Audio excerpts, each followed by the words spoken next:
Universidad Distrital Francisco José de Caldas. Es postdoctor en Ciencias Sociales, Niñez y Juventud, doctor en Educación, magíster en Educación y licenciado en Ciencias Sociales. Actualmente se desempeña como director del Grupo de Investigación Jóvenes, Culturas y Poderes. Sus intereses de trabajo giran en torno a la educación para la paz, comunicación, educación y cultura, infancias, niñeces y juventudes.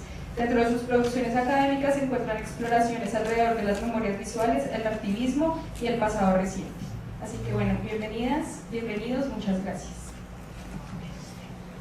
Bueno, muchas gracias. Buenas tardes. Muchas gracias por su puntualidad, por acompañarnos en este panel. Como ya se anunció, este panel tiene por título La Universidad y el Conflicto Armado, el rol de la academia en la construcción de paz, una reflexión desde América Latina. Como ustedes ya pudieron apreciar, nos acompañan tres panelistas: Marieta Quintero, profesora de la Universidad Distrital Francisco José de Caldas. Marieta es postdoctora en Ciencias Sociales, Niñez y Juventud y doctora en esta misma área. Es docente del doctorado interinstitucional en educación y coordinadora de la maestría en Educación para la Paz de la Universidad Distrital.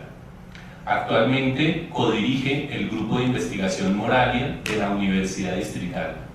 Es experta en temas de ciudadanía, impacto del conflicto armado, verdad, memoria, justicia y paz.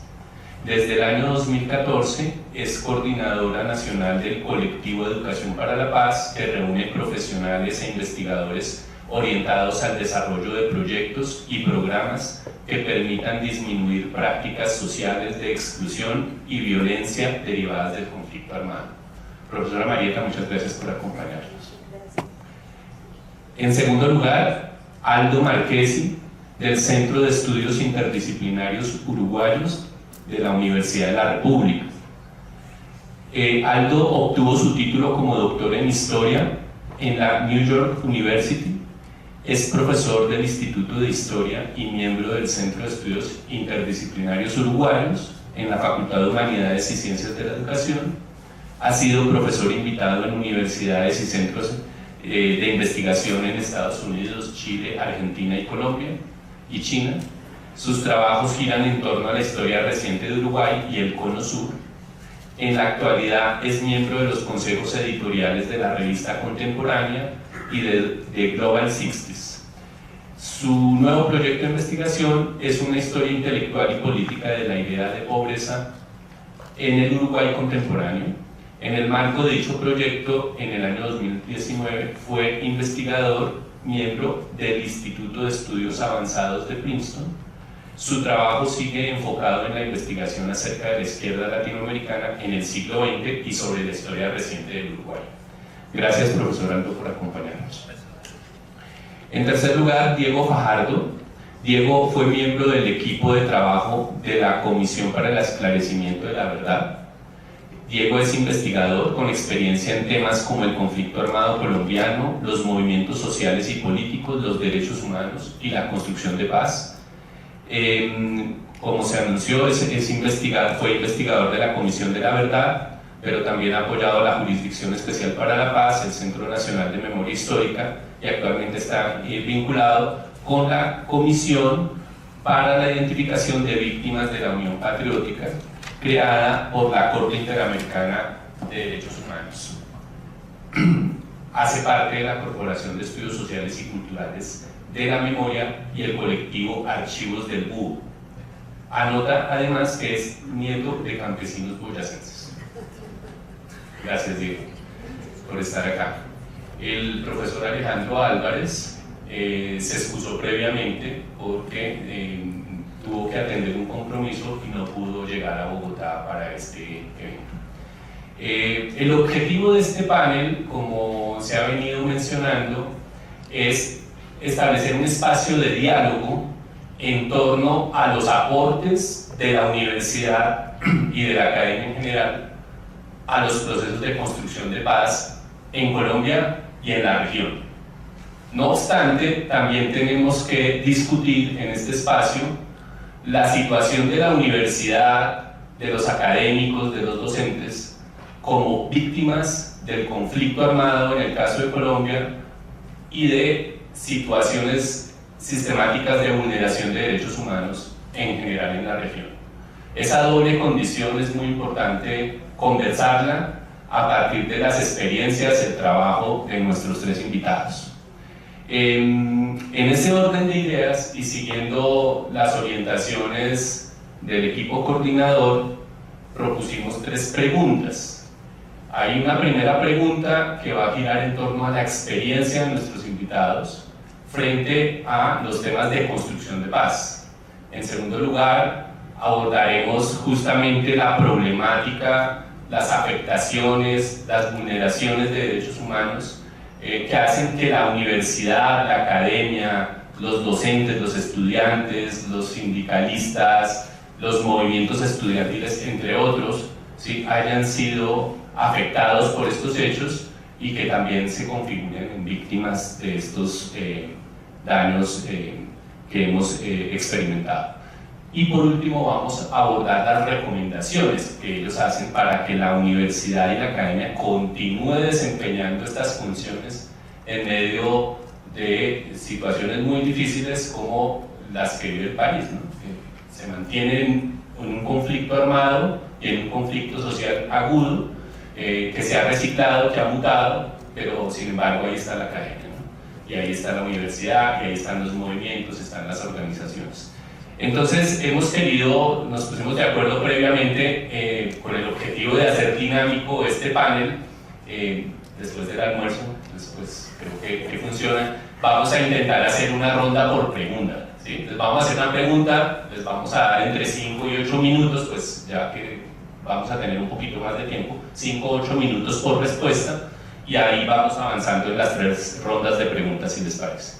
Entonces, frente a la primera, de manera específica, cuéntenos cómo se relaciona su experiencia educativa, pedagógica, académica, política, con la construcción de paz desde el escenario universitario.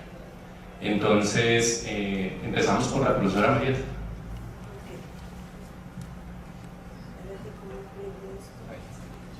Bueno, muchísimas gracias y nuevamente bienvenidos a nuestra universidad. Bueno, yo creo que todo acto educativo es un acto político, ¿no? Empezaría señalando esto. Voy a situar mi experiencia en 3 lugares y justamente son 3 lugares que están vinculados con la función que tenemos como docentes, ¿no? Que es la manera como organizamos nuestras propuestas y planes de trabajo cuando somos docentes de una universidad.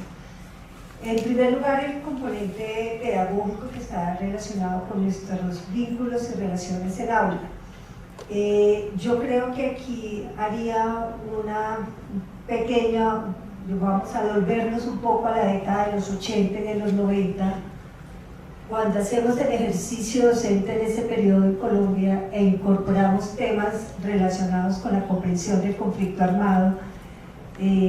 Habían riesgos, habían amenazas, pero también había una información muy acotada, no tan profunda sobre estos temas. Y creo que una de mis experiencias más importantes fue vincular algunos autores y pensadores que casi todos conocemos acá, diría que todos, que nos permitieron entender un poco la violencia de Colombia. Y voy a situar 3 para no extender. Uno, creo que para nosotros en términos formativos en la década de los 90, el trabajo de Umaña, Falborda, sobre la violencia en Colombia significó una comprensión de lo que pasaba en nuestro país con un enfoque territorial. Si bien estaba acotado en un periodo histórico específico, fue claro. Creo que otro de los campos que nos permitió entrar a la escuela, o los textos que nos permitió entrar a la escuela estos temas, fue el estudio de la Comisión de la Violencia, conocido popularmente como el estudio de los violentólogos. Ahí creo que hay que hacer un reconocimiento porque se logró crear una metodología que nos permitiera entrar a trabajar las geografías del delito, la relación del narcotráfico, el tema del narcotráfico con la democracia, temas que hoy expusieron en la mañana y que son ampliamente trabajados en este texto, además que es un texto de los 87, 88. En este mismo lugar, la posibilidad de incorporar en los contextos educativos universitarios el Basta Ya. Yo quiero hacer un gran reconocimiento al Basta Ya, antes del legado de la Comisión de la Verdad, yo creo que era el texto que nos permitía el testimonio, las voces de las víctimas, el reconocimiento del sufrimiento, del dolor, en lugar de las emociones. Nosotros incorporamos en la universidad en el año 1998-1999, ya pueden sumar todos los años que llevo en la universidad, estos temas, hicimos una reforma curricular. Entonces, iniciaría por esa primera experiencia. En términos investigativos, quiero hacerle aquí un reconocimiento al maestro Guillermo Hoyos, con quien en el año 1998 tuvimos la posibilidad de proponer al campo de educación de conciencias en ese momento la creación de una línea vinculada con lo ético y lo político.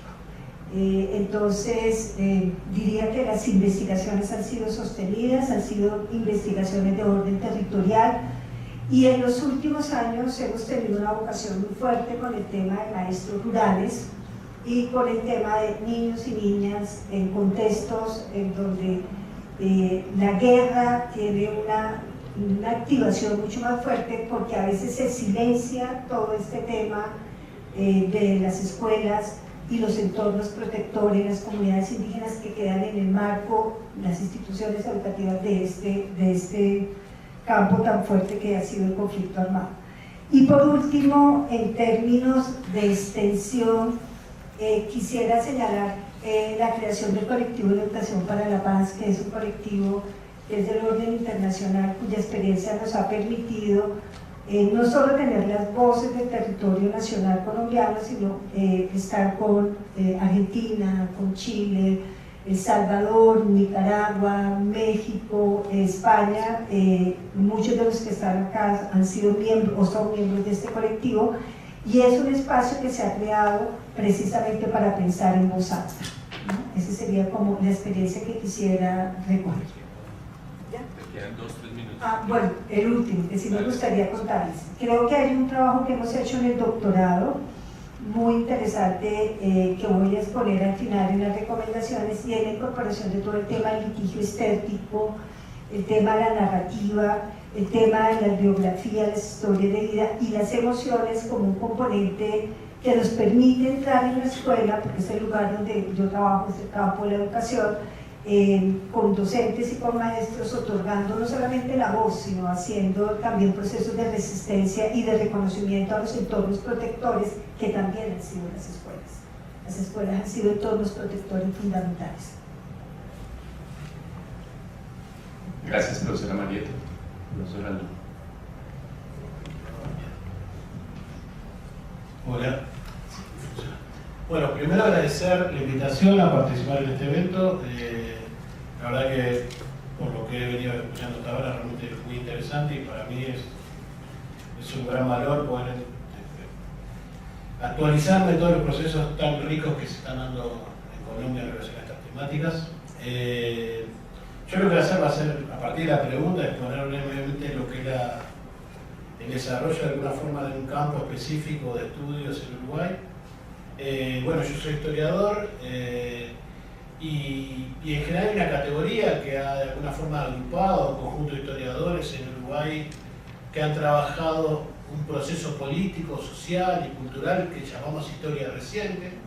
Por historia reciente entendemos un proceso que va entre los 60 y los 90, que tiene que ver con un primer momento, que es un ciclo de protestas sociales y también violencia política, guerrillas.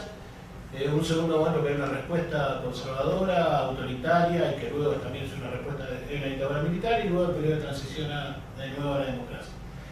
Ese campo de estudios es un campo de estudios que se ha consolidado recién en este siglo, y que en realidad costó muchísimo tener un espacio de legitimación dentro de la universidad para trabajar estos temas. No fue algo fácil.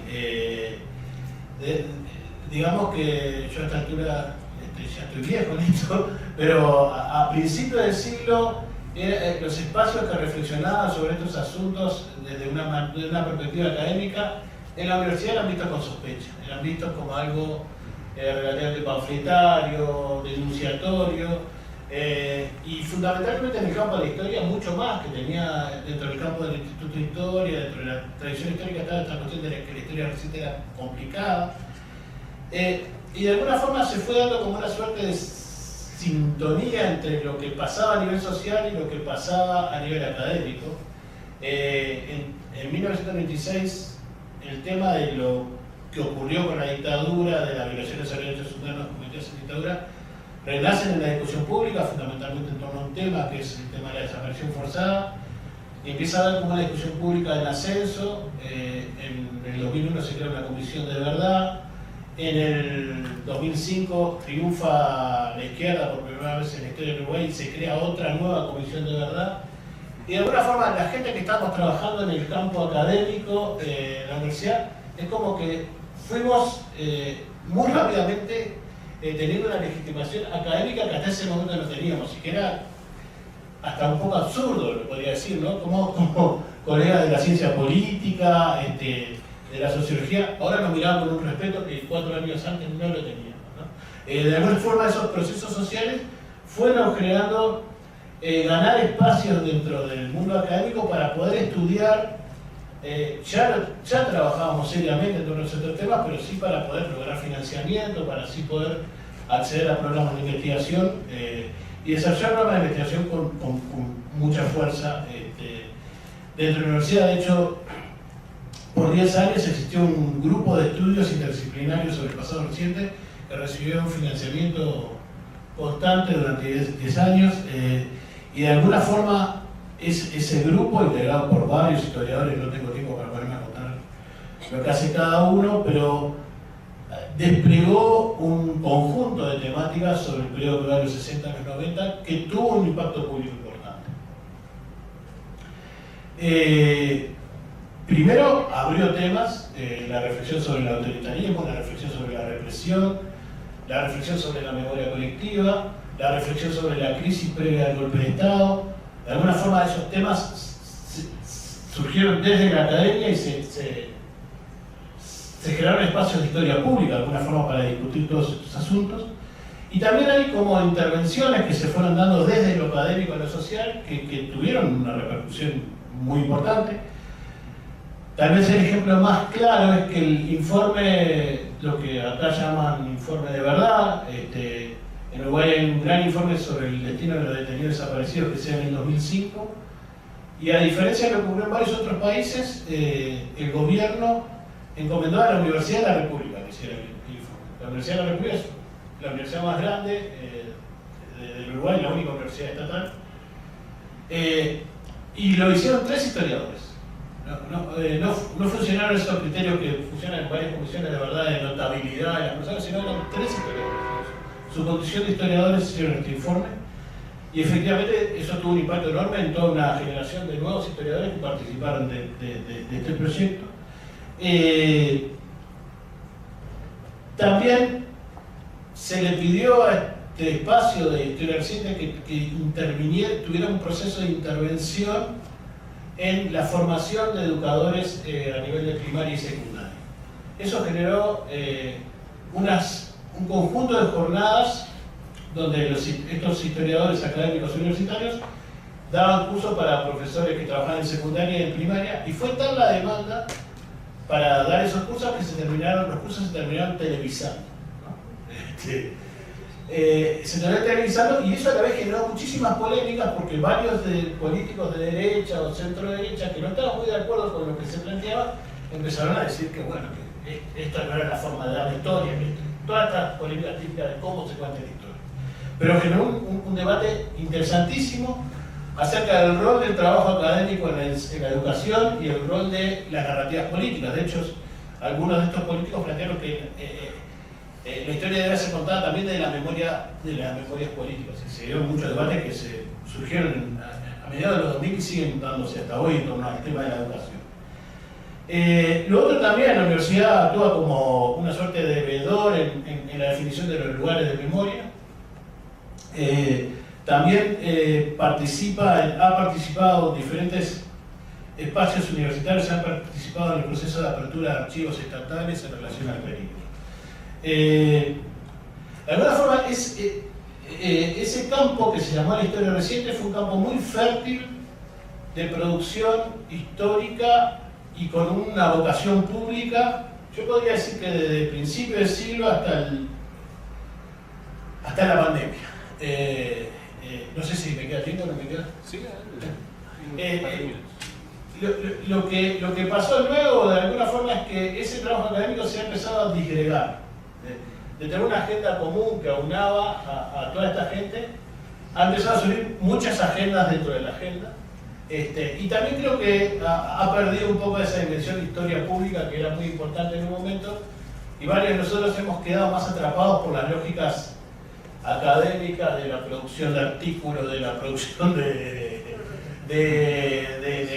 publicar en tal revista o tal otra. A la vez varios de nosotros hicimos carreras profesionales, lo cual por un lado es positivo, pero por otro lado empiezan todas esas demandas del mundo académico que ha llevado a que esa dimensión pública bastante interesante de la historia reciente se ha visto de alguna forma relegada en los últimos años. Pero por otro lado se ha abierto como muchos campos de investigación a partir de esa historia reciente. Hay gente que hace hoy historia social, gente que trabaja historia de género, historia de la disidencia, historia de las derechas. O sea, han habido muchas cosas que han salido a partir de eso. Gracias, profesor. Diego, adelante. Bueno, hola. Gracias por la invitación. La verdad lo valoro mucho poder intercambiar con ideas al respecto, ¿no? Quizás yo no sé qué tanta la experiencia sea, ¿no? Porque claro, uno se pone a hablar de dos profes de acá que seguramente me pueden hablar en edad, pero y lo que significa esa experiencia. Yo creo que quizás quisiera pararme más desde las apuestas, ¿no? Desde lo que me interesa hacer un poco y que he venido intentando hacer. Y mucho de eso he intentado hacer en colectivo, que para mí es muy importante. Yo también he dado clases en universidades y siento que hay un poco una barrera. O sea, es decir, hay unas posibilidades muy inmensas, como lo dice la profe, con acondicionamiento de currículos, temáticas, autores, etcétera, que incentivan mucho la formación académica de las personas que pasamos por la universidad, pero también hay una apuesta que la universidad muchas veces no permite, que a veces es construir en colectivo y a veces con un tinte más político, más abiertamente político. Sin duda el paso por la Comisión de la Verdad pues para mí fue muy importante, y sin embargo yo no hice parte de un texto que es muy importante que produjo la Comisión, que es el informe sobre universidades. Ayudé con insumos para ello, pero no hice yo parte de ese texto. Yo estuve más al final al frente del caso de la Unión Patriótica y de movimientos políticos perseguidos. Pero hago parte del colectivo Archivos del Búho y creo que ese es uno de los campos en los que yo me siento más cómodo para hacer este ejercicio académico y político, que ha sido básicamente aportar en dos vías: aportar en tratar de conocer la historia del movimiento estudiantil, de lo que pasa en las universidades públicas, y lo hemos intentado hacer de manera compleja. Nosotros elaboramos hace poco un texto sobre los sucesos del 17 de mayo de 1984 en el Nacional, y nuestra apuesta fue entrar a reconocer las militancias políticas de quienes hicieron parte activa del tropel de ese día, que un poco había sido una verdad a voz muy baja. Y eso porque nosotros creemos que la inocentización de la víctima hace mucho más daño para construir verdad y soluciones políticas a los conflictos que tiene el país y que tiene las universidades. Y en otro sentido, más allá del conocimiento de lo que pasa en los campus, que está atravesado por el conflicto armado, que está atravesado por las mismas conflictividades que llevan a las universidades, también ha sido el intento de acompañar a familiares y a organizaciones que están reclamando sus derechos, ¿no? La distrital afortunadamente tiene un bonito precedente de haber reconocido póstumamente los grados de los hermanos San Juan, y la Nacional el semestre pasado también hizo unos grados de honor a los desaparecidos y desaparecidas del colectivo 82. Y nosotros un poco hemos intentado acompañar algunos de esos procesos, pero ahora también estamos acompañando a las familias de los militantes del EPL, que eran estudiantes de la Universidad Nacional, que fueron ejecutados en Tabio y que fueron expuestos por toda la sabana de Bogotá colgados de un helicóptero por el Ejército Nacional en el año de 1989. Así que esa es un poco más la apuesta que me gustaría poner sobre la mesa, no ahondar en mayor, quizás en la otra pregunta puedo ahondar más. Y la otra ha sido también a ponerse un poco al servicio de apuestas colectivas que no son necesariamente la agenda de uno. Con el Centro de Memoria de Estudios Sociales y Culturales hemos acompañado desde el 2014 al Consejo Comunitario Laureano Narciso Moreno de Calamar Guaviare. Y afortunadamente la lucha que ellos han emprendido, y ellas han emprendido un poco con, puedo decir que con cierta colaboración de uno, ¿no? Más allá de su pelea, y uno simplemente sirve como un facilitador de cosas. Hoy, por ejemplo, han titulado su tierra. Y cuando nosotros llegamos a esa comunidad a conversar con ellos, nosotros incluso teníamos otra apuesta de trabajo, llevábamos una propuesta y su apuesta era otra. Pues no estábamos en nada de sintonía de lo que nosotros íbamos a proponerles y lo que ellos querían. Así también fue la flexibilidad de ponernos como al servicio de lo que ellos también apostaban, y fue ayudar a construir la memoria histórica de cómo un consejo comunitario existía en Calamar Guaviare, en la plena norte amazónico. Cómo era que una comunidad negra había estado allí, se había construido allí, había sido victimizada allí y podía ser sujeto de reconocimiento colectivo y también, pues, por ende, de derechos como comunidad afro que pues, el Estado, nuestra Constitución garantiza, como la titulación colectiva y otros derechos a través de la Ley 70, por ejemplo. Entonces creo que esas dos cosas han sido un poco la apuesta mía, ¿no? Claro, hay una carga profesional que viene atrás, que está inspirada incluso por haber también pasado por organizaciones estudiantiles en la universidad, que eso le pone a uno un sentido cuando uno es profesional, ¿no? Como que le pone a uno un carácter de qué quiere hacer como profesional. Otra, pues claro, la investigación, como un poco el perfil que nos pedían compartir, pues da cuenta, ha sido pura investigación social en temas de conflicto armado y sobre todo pues de persecución y estigmatización política. Y pues finalmente también la acción política, que creo que es fundamental, ¿no? Hoy creo que nuestra apuesta colectiva está siendo acompañar las demandas de verdad, de justicia, de reparación de las familias que mencioné, y también pues de alguna forma esta experiencia nos ha permitido ser, por ejemplo, fuimos garantes ahora en el paro de los estudiantes de la universidad, acompañamos la toma y la entrega de las instalaciones de Luis Gutiérrez, un poco aprovechando la experiencia que teníamos como colectivo de haber trabajado el tema de residencias estudiantiles en el 84, su desalojo, su desplazamiento de los estudiantes que allí vivían, y un poco intentando transmitir eso para que se facilitara la resolución de este conflicto de una manera pues, política y dialogada. Quizás yo dejaría esos tres elementos ahí como para ir un poco más en la discusión.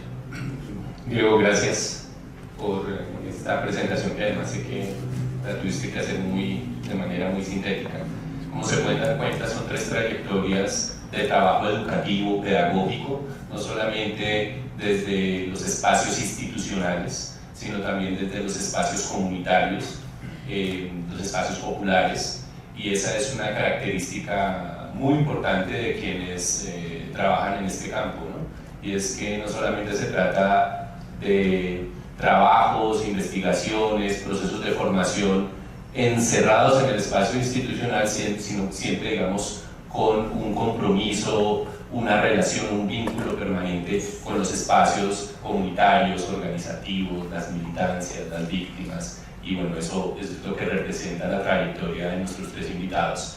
Vamos a pasar a un segundo tema, que ya lo habíamos mencionado, y es que nos gustaría saber, desde su experiencia, desde lo que ustedes han investigado, desde el conocimiento que tienen, desde los acompañamientos que han hecho a organizaciones, colectivos, víctimas, ¿cuál es la situación de la universidad? Pero no solo pensemos la universidad como institución de ladrillos, etcétera, ¿no? Sino digamos de la academia, de quienes se dedican a estos procesos como víctimas. En otras palabras, en el caso de Colombia, ¿hasta qué punto el conflicto armado, o en el caso de Uruguay o en otros lugares de la región, la vulneración sistemática de derechos humanos, hasta qué punto ha afectado a la universidad, a la comunidad universitaria, a los académicos, a los investigadores? ¿Qué nos pueden decir al respecto? Bueno, de todas las preguntas, esa fue la más difícil. Y es una pregunta muy difícil de responder porque nos lleva a los lugares de la memoria, de nuestros liderazgos, de nuestros procesos formativos, y es una pregunta que me duele, es una pregunta muy difícil de responder.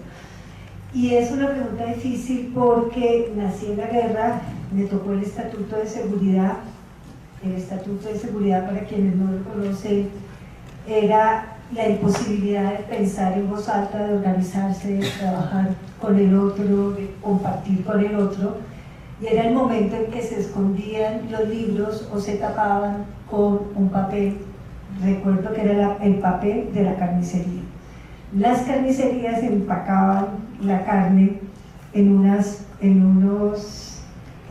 papel, y en ese papel nosotros, los jóvenes del Estatuto de Seguridad, tapábamos los libros y los metíamos dentro de las tablas de nuestras casas. Entonces es una pregunta compleja porque es la vivencia propia que camina también sobre lo que significa pensar en un país donde el pensar o atreverse a tener un posicionamiento, cualquiera que fuera, tenía riesgos. Entonces yo creo que esta pregunta tiene que ver con los liderazgos, con los movimientos sociales, con la protesta, que han estado también nutridas por la vida universitaria, ¿no? Por esa idea que tú estás invitando a que no es solamente ese espacio, sino ese lugar donde se forman a los líderes, pero también donde se acompañan a los campesinos, a los indígenas, donde hacemos una fuerza de vínculo. Empezaría situando una fecha que a mi juicio es emblemática, y es el 7 de junio de 1929. Es para nosotros en Colombia justamente el Día del Estudiante. Es el Día del Estudiante por la protesta, donde muere un joven, Gonzalo Bravo, y a partir de ese momento, el 7 de junio, quienes somos profesores de la universidad pública sabemos lo que sucede, no hay más. Seguidamente creo que hay un trabajo, para mí uno de los trabajos más interesantes que se ha hecho sobre la situación de los derechos humanos y la vulneración sistemática de los mismos en el contexto universitario. Creo que la Comisión de la Verdad hizo un trabajo muy, muy riguroso, y hago un reconocimiento. Tú hiciste parte también de ese grupo, y hago un reconocimiento especialmente a Jorge Wilson porque pues me ha aproximado a la producción académica que él ha hecho, y voy a recoger parte de esto para poder mostrar la sistematicidad con la cual se ha vivido esta situación de vulneración de derechos humanos en las instituciones educativas universitarias. En primer lugar, creo que la década de los 80 ha sido uno de los momentos, no me gusta hablar picos, pero uno de los ciclos mucho más fuertes de aparición del conflicto en las instituciones educativas y allí universitarias, y allí hago parte yo de esa experiencia. En los 80 yo estaba en la Universidad del Valle. Recordar que en ese periodo pues actuaba una presencia del movimiento M19 muy activa en nuestros espacios universitarios.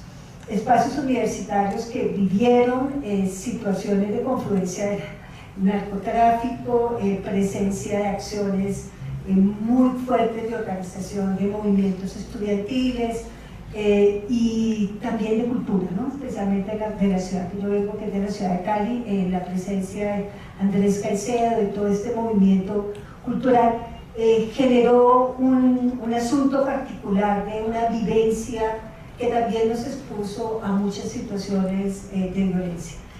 Pero esta misma década de los 80 que estoy nombrando también es, vivimos en la universidad algo que no imaginábamos que iba a suceder y que tampoco teníamos la experiencia, y es la desaparición forzada, ¿no? La desaparición forzada en los años 80, recordemos el 8 de marzo, los hermanos San Juan, o estudiante de la Universidad Distrital, uno de ellos, el otro estudiante de la Universidad Nacional. Se produjo una de las acciones que yo creo que paralizaron al mundo universitario y a la sociedad, fue la muerte de los dos hermanos.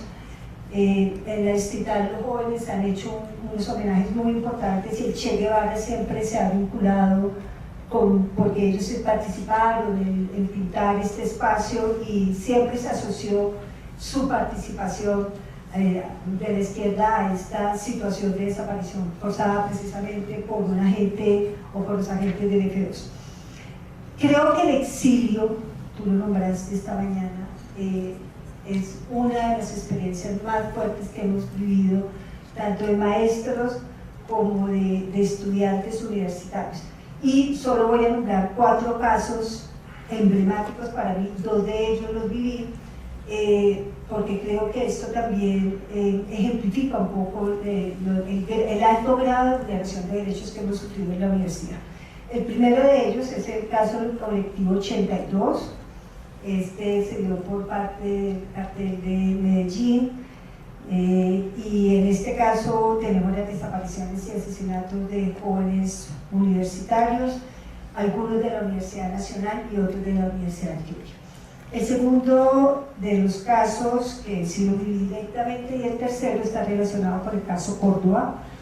El caso Córdoba, recordemos que hay una vinculación directa con el paramilitarismo, entonces cuando uno habla de violación sistemática de derechos humanos en la universidad, tiene que meter a todos los actores armados en todas sus expresiones, incluyendo el paramilitarismo, que no solamente se ocupó de asuntos de control financiero, administrativo en las universidades, sino incluso del ingreso desafortunado de estudiantes como informantes, que es una práctica que estuvo también muy relacionada con la desaparición forzada realizada por las fuerzas públicas.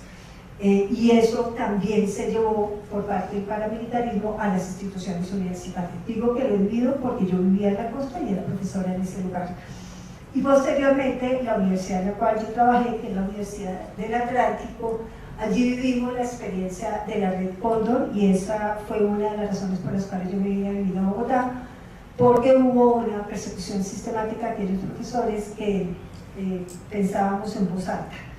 Aquí vivimos la experiencia fundamentalmente del bloque norte. Nuestro compañero Andrei muere en este momento y empieza a haber una persecución sistemática, sobre todo a los maestros universitarios líderes, a las maestras universitarias lideresas y a los jóvenes que pertenecían a los movimientos sociales y políticos. Y por eso cierro, por eso esta pregunta era, pasa por la vida, nos toca. Y muchas gracias por eso, Marita, porque pues también no solamente se trata de relatar una historia social, sino la biografía que se inserta en esa historia social. Entonces, pues muchas gracias por compartir esto. Aldo. Casi me hace llorar por tanto. Bueno, tal vez con un poco más de distancia, porque el proceso temporal es un poco diferente, pero la universidad donde yo trabajo, en la Universidad de la República también, hoy estamos estudiando ese periodo, pero fuimos parte central de ese periodo. O sea, la universidad es un actor histórico en sí y cuenta con sus estigmas y posibilidades desde aquel periodo histórico. De alguna forma, la universidad a fines de los 60 es uno de los lugares centrales de debates políticos, debates académicos, de un conjunto de intelectuales, técnicos que planteaban la necesidad de que Uruguay tenía que haber cambios estructurales, un movimiento estudiantil muy ferviente y muy radical y muy revolucionario. Gran parte de los conflictos callejeros terminaban con los estudiantes refugiándose en la sede central de la universidad, en que la policía no podía avanzar, no podía entrar en la sede central, digamos. Ese es el panorama en el cual la universidad es un actor. Cuando se da la dictadura, hay una destrucción prácticamente de esa tradición universitaria crítica. Son miles los docentes que son expulsados, son muchos los estudiantes que son presos y algunos son desaparecidos.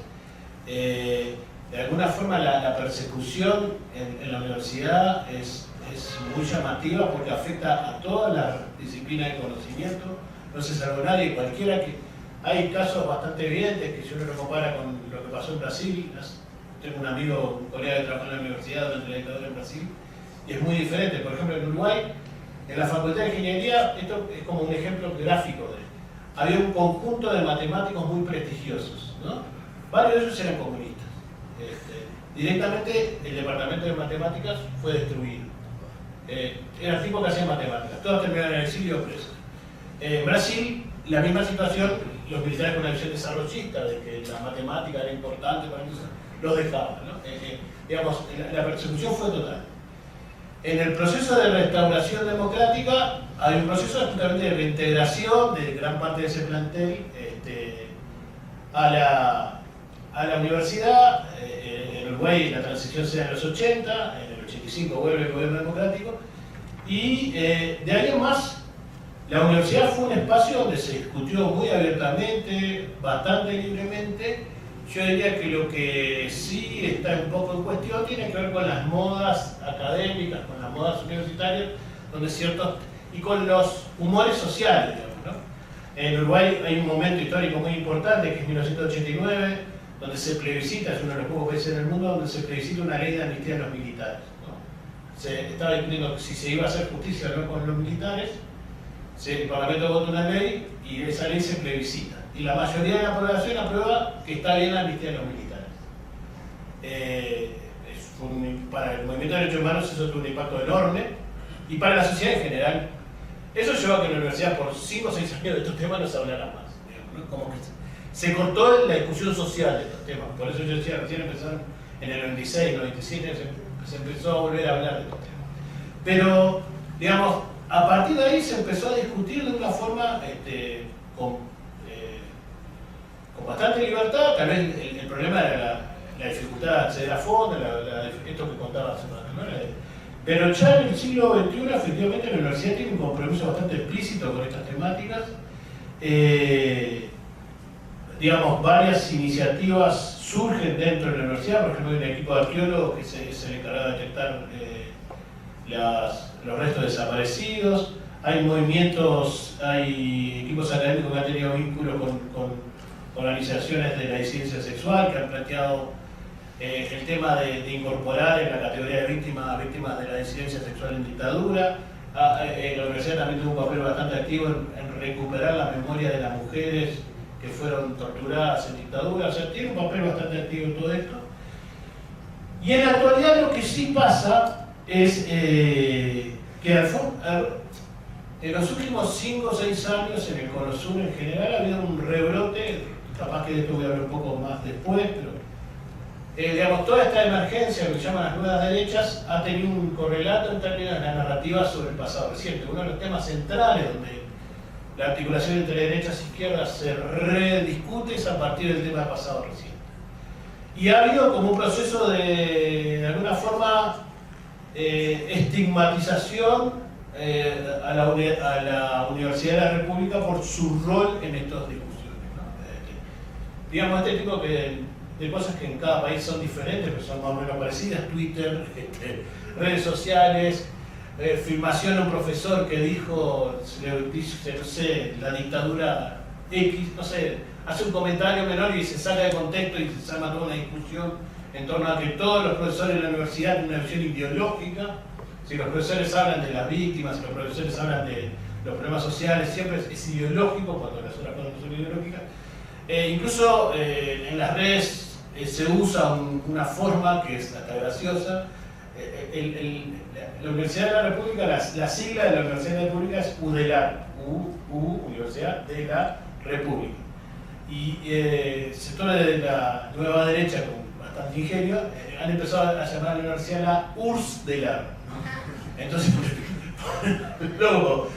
ponen el logo de la universidad con una hoz y un martillo, y bueno, está. Y es un poco... esto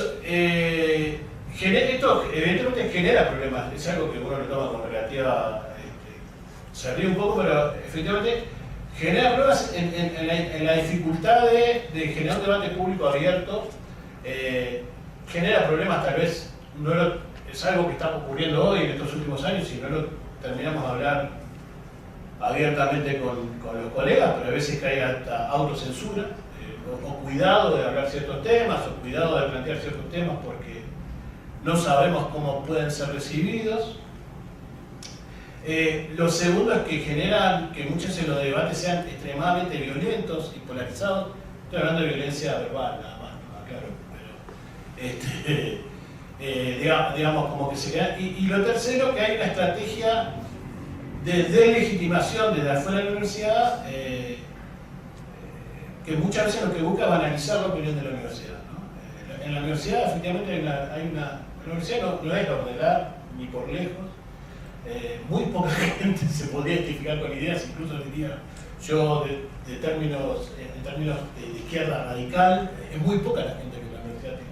Pero desde afuera se construye esta imagen y que lleva a que muchas veces desde ciertos medios se descalifiquen las opiniones que surgen de la universidad. Y eso tiene consecuencias de todo tipo, desde discusiones presupuestales hasta la imposibilidad de hablar realmente sobre las violaciones de los derechos humanos. Pero son temas más contemporáneos. También es cierto que en los últimos años también algunos profesores universitarios han sufrido algún tipo de persecución, amenazas, fundamentalmente aquellos que han estado vinculados a los informes de verdad. Y más aún, un caso que realmente ese fue un poco de miedo, que fue el caso del equipo de arqueólogos forenses, que hace unos años directamente se entró en el laboratorio del equipo de arqueología forense, se robó una computadora, se sacó información y se hizo de una manera que fue increíble porque hasta hoy nunca se pudo saber qué fue lo que pasó. Había cámaras, en las cámaras no aparece nadie.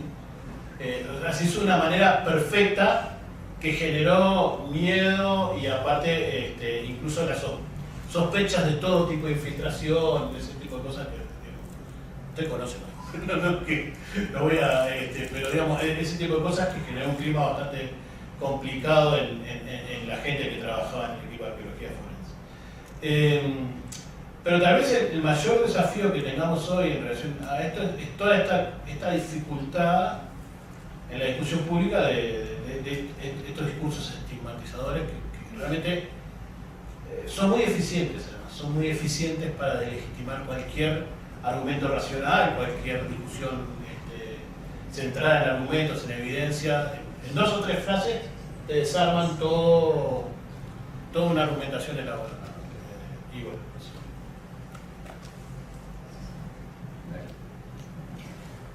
Bueno, pues creo que un panorama como el que hizo la profe pues da cuenta de varios elementos, ¿no?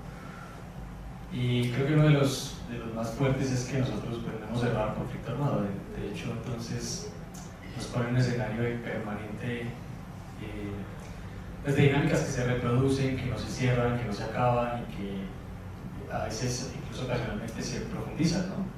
O sea, basta ver lo que pasó hace 2 semanas, creo, en la Nacional, otra vez un policía disparando hacia la universidad para dimensionar la concepción que hay hacia el estudiantado y cuando se moviliza, así sea en una acción violenta y directa. Porque eso da cuenta de lo que está hoy implantado, pero que tiene que ver con eso que la profe mencionaba desde el 29, que es cómo cambia la concepción del estudiantado en este país, ¿no?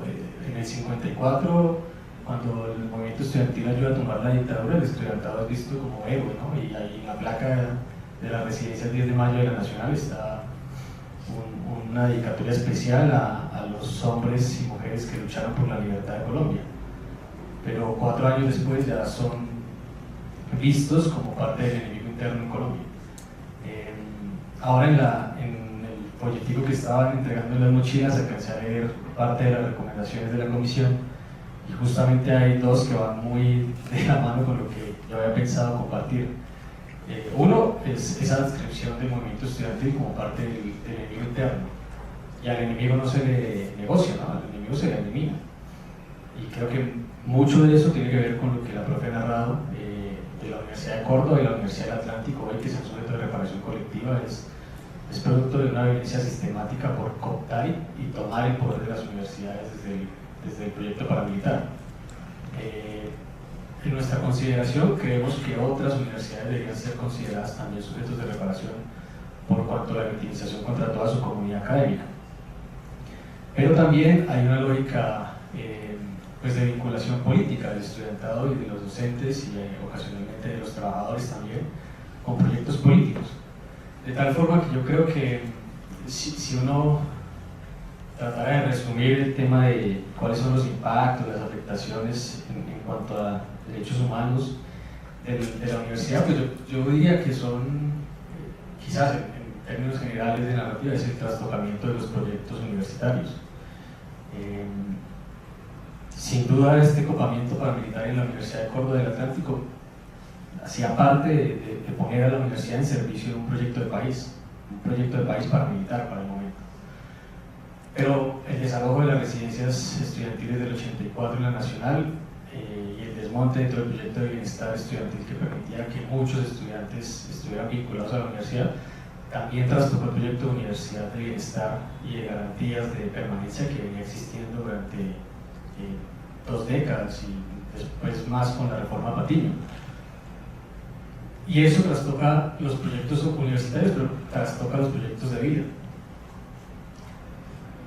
Los estudiantes, creo que la universidad como sujeto político pues permite también que se encuentren debates, que se encuentren ideas, que se encuentren opciones políticas, y la comunidad universitaria suele ser muy rica en debate y en asumir posiciones frente al país. Yo quisiera plantear 2 ideas gruesas. Una, es evidente que las violaciones de derechos humanos contra la comunidad académica es muy fuerte.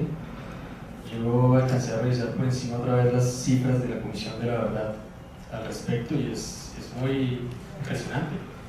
Es decir, entre 1962 y 2011 hay 603 asesinados o desaparecidos que eran estudiantes. Eso da 12.2 personas por año. Un estudiante al mes fue por lo menos desaparecido o asesinado entre el 62 y el 2011, que da una magnitud pues supremamente compleja y que, claro, nosotros lastimosamente de alguna forma hemos naturalizado un poco estas cifras, y pues claro, uno se acerca a estas cifras sin nombres, sin un poco de narrativa de memoria, pues las cifras no suelen reflejar la complejidad y dimensión del problema, pero sí nos permite dar como una impresión general, ¿no? Nosotros con archivos del Hugo también un poco, creo que nuestras bases de datos se las entregamos a la Comisión de la Verdad, documentamos que esas violencias en Colombia existieron en 20 departamentos del país y que justamente es Antioquia, Cundinamarca, pues por supuesto por Bogotá, Atlántico y Córdoba, los departamentos más afectados de la violencia contra la comunidad. Y eso pues tiene que ver con picos importantes de violencia, porque Antioquia justamente lo es entre los 80s y los 2000s, y entre los 90s, perdón, que es justamente la arremetida contra la Universidad de Antioquia y el asesinato pues, de varios de sus profesores y estudiantes. Y la costa, como ya la profe lo contó, incluso con la fortaleza de ponernos su historia de frente, pues da cuenta de que hubo una violencia que se extendió durante todo el periodo, es decir, aquí no ha parado, lastimosamente, y eso está muy enmarcado dentro de la concepción de exterminar al enemigo, de sacarlo del espacio político, de sacarlo del escenario de discusión, de lo que hace parte de su comunidad y dar vida a su comunidad. Y el otro elemento que me gustaría relevar en términos de conflicto armado en las universidades es, yo hace un rato mencionaba el tema de la inocentización de la víctima, porque creo que nosotros como país un poco a veces hemos caído en la lógica de, claro, de un lado hay una narrativa social, un poco lo que la profe también mencionaba, de bueno, al que le pasó algo en esta lógica, algo estaba haciendo, ¿no? Entonces hay una carga de culpa sobre lo que ya sucedió, una nueva carga de culpa sobre quien recibe la victimización, pero nosotros a veces también caemos en la lógica de no hablar de esas cosas, ¿no? Como de, efectivamente es una víctima, no era que estuviera no estaba recogiendo café y tal, como decía el presidente, pero también le quitamos la militancia política a la gente, y eso a veces es desarmar a la persona de sus luchas, de sus proyectos, de su vida, de lo que estaba peleando, y que incluso ayuda mucho más a comprender lo que finalmente llevó a cabo que era la victimización. El caso que yo les mencionaba al inicio de las 11 familias de los combatientes, de estudiantes combatientes del EPL que intentaron robar el Banco Agrario Tabio, pues justamente terminó siendo una ejecución extrajudicial, una tortura y una exhibición pública por parte de las Fuerzas Armadas. Pero esos estudiantes hacían parte del EPL, militaban en el Ejército Popular de Liberación y era una parte de una acción política que el Ejército Popular de Liberación estaba haciendo un poco en sus últimas, ya, porque estaban en las negociaciones de paz incluso ya. pero reconocerles eso es también reconocerles pues, que había unos proyectos políticos en los cuales ellos creían, en los cuales esas personas estaban convencidas y que incluso habían tomado la decisión de militarlos. Pero creo que muchas de esas también han sido provocadas por, es decir, en esta lógica de la militancia política del estudiantado hay, yo creo, también varios elementos a considerar.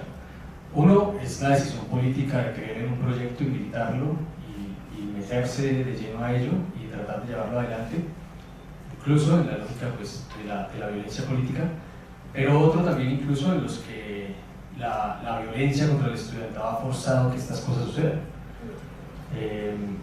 En el cierre del año 84 de la Nacional, que dura un año exactamente, en ese transcurso de tiempo hay otro comando del Pedro León Arboleda, una disidencia del EPL, que intenta tomarse la bolsa de valores de Bogotá. 6 estudiantes de geología de la Nacional y los 6 murieron.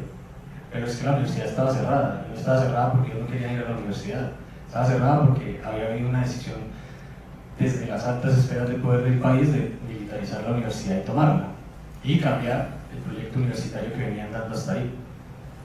Y así muchos no volvieron a la universidad y decidieron irse a las armas en ese año.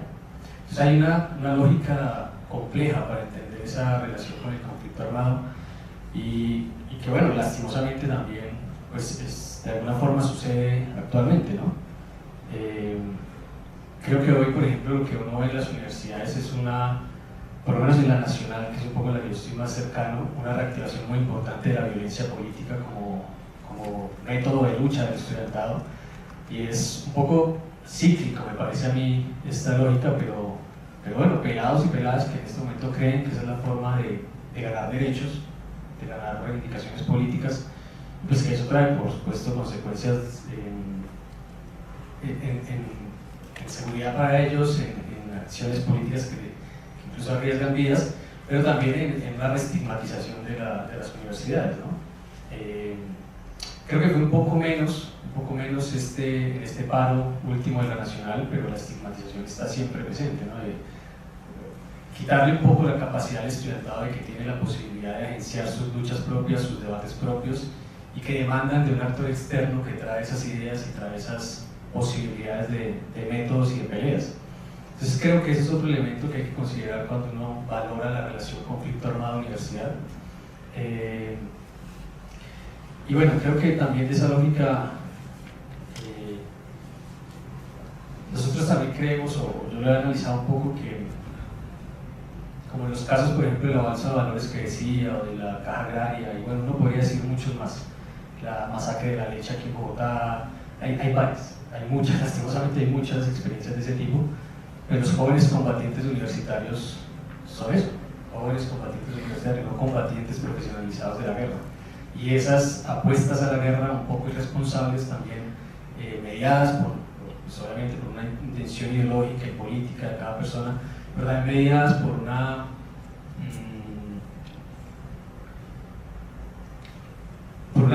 falta de entrenamiento y capacitación militar necesaria para hacer una cosa de estas, es una irresponsabilidad también de las organizaciones armadas. Entonces creo que son por lo menos esos 3 elementos me gustaría a mí dejar sobre la mesa para la reflexión.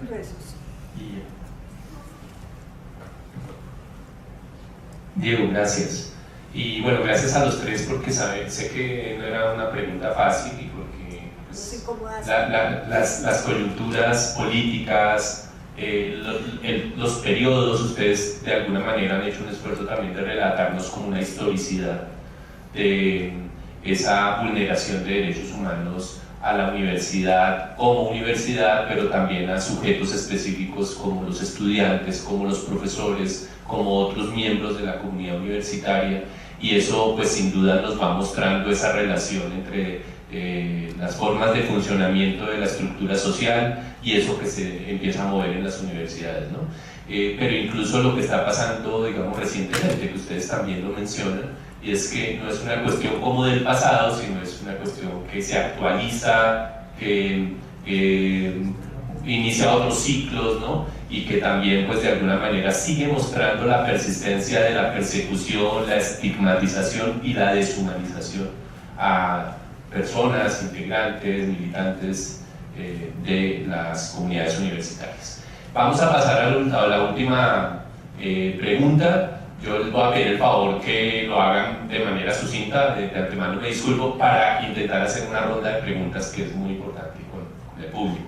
Esta pregunta tiene que ver básicamente con cuáles son las recomendaciones que a su juicio son prioritarias o más importantes en torno a la función o al papel que debe jugar la universidad en esta búsqueda de la paz. Pero quisiera ampliarlo, no solo, sobre todo, digamos, por algo, por lo que nos ha contado y por lo que significa la historia del Cono Sur y específicamente Uruguay, digamos, tareas específicas en torno a temas de memoria, temas de esclarecimiento de verdad, a temas de reparación, de justicia, que de alguna manera pues hacen parte de esta gran sombrilla que llamamos también construcción de paz.